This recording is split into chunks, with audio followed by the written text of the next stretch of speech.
Parque Natural Hoces del Cabriel. Es una de las joyas naturales más preciadas por los visitantes, que por su protección de los ecosistemas más vírgenes y desconocidos merecen una valoración especial, ya que no ha sido manipulado por la mano del hombre y de ser uno de los parajes más naturales de nuestro país.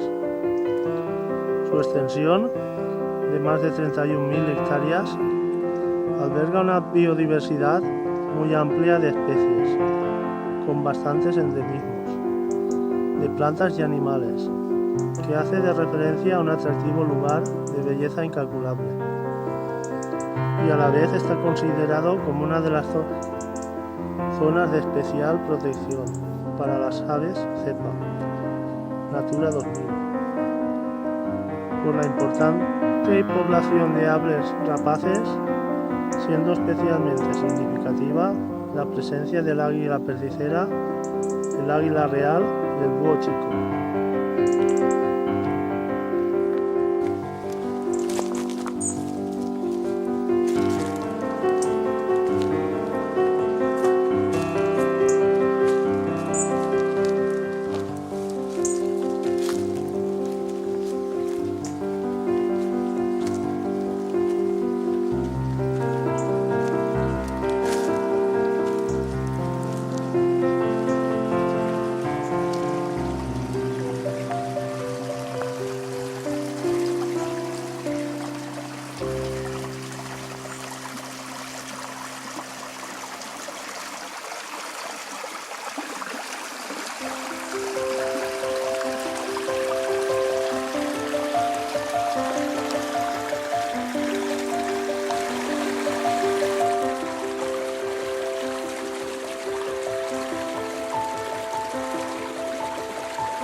que ahora me lo dices.